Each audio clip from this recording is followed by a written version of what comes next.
Admiral Davis stared at the holographic display, his weathered face illuminated by the red emergency lights of the command center.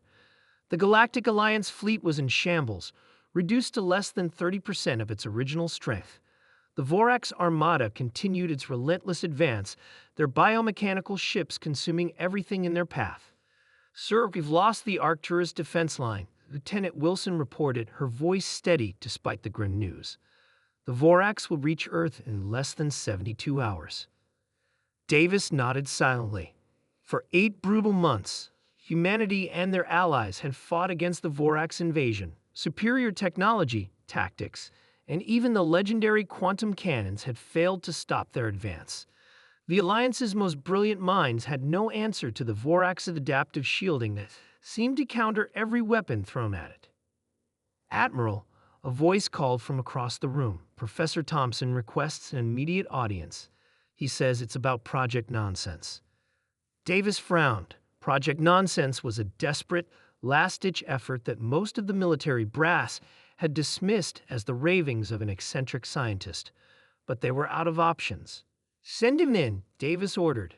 Professor Thompson burst into the command center, disheveled and wild-eyed, clutching a small metallic cube. The scientist's reputation for brilliance was matched only by his peculiar methods and theories that often bordered on the absurd.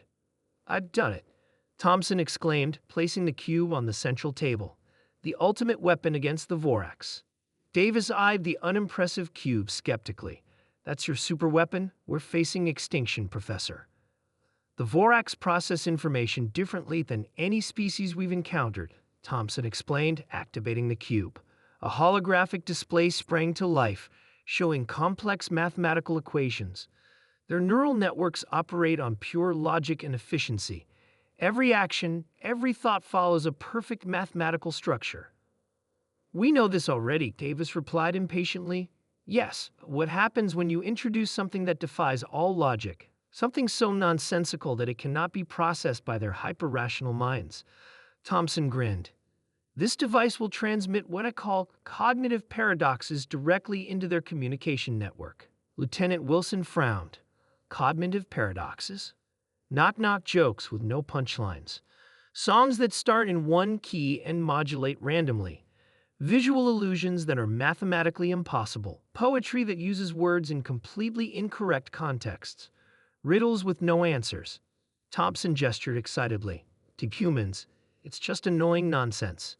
To the Vorax, whose brains require logical patterns, it's like throwing a wrench into their neural gears." The command center fell silent as the implications sank in. "You want to defeat the most advanced enemy we've ever faced, with bad jokes and illogical poems?" Davis asked incredulously. "Precisely." Thompson nodded enthusiastically. "Their ships are controlled by a hive mind network. One paradox enters the system, and it will spread like a virus, trying to resolve the unresolvable." Davis exchanged looks with his officers. They had nothing to lose. "Deploy it," he ordered. 24 hours later, the impossible happened. The Vorax advance halted abruptly near Jupiter's orbit. Their ships began moving erratically, some spinning in place, others drifting aimlessly. On the bridge of the Alliance flagship, Davis watched in astonishment as the tactical display showed Vorax vessels firing on each other or shutting down completely.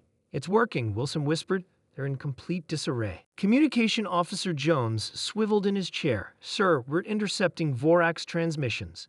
They're bizarre." He played the audio, and the bridge filled with a cacophony of discordant sounds, interrupted by phrases that made no linguistic sense. "Blue tastes like Tuesday when elephants fly upside down through the square root of banana." "They're trying to process the paradoxes," Thompson explained gleefully. "Their language centers are attempting to find meaning where there is none. Their logical minds can't handle the cognitive dissonance." Davis stared at the display, watching as the mighty Vorax fleet, which had decimated countless civilizations, was reduced to chaos by human nonsense. "Launch all fighters," he commanded. "Target their command ships while they're vulnerable." The Alliance fleet surged forward, unleashing everything they had against the disoriented enemy. For the first time since the war began, Vorax ships exploded under human firepower, their adaptive shields malfunctioning as their control systems struggled with the illogical input flooding their networks. 3 days later, representatives from every Alliance species gathered in the United Earth Council chamber. Admiral Davis and Professor Thompson stood before them, receiving the highest honors their civilizations could bestow. The Eldurian ambassador, a tall, crystalline being, approached them. For centuries, we believed the key to advancement was pure logic and reason. The Voraks embodied this philosophy to its ultimate conclusion. Sometimes the most powerful weapon isn't the most logical one, Thompson replied. Humans have always understood something that many advanced species forget, that nonsense, absurdity, and illogic are as much a part of the universe as reason and order. Davis nodded. The Voraks couldn't comprehend a joke without a punchline or a puzzle without a solution. They couldn't process anything that didn't serve a clear purpose or follow logical rules. In their perfect efficiency, the ambassador observed they lost something essential: the ability to navigate chaos, to find meaning in the meaningless, to laugh at the absurd.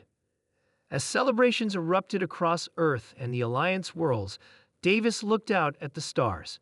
Humanity had survived not because of superior technology or strength, but because of their unique ability to embrace nonsense, to create and comprehend that which defied reason.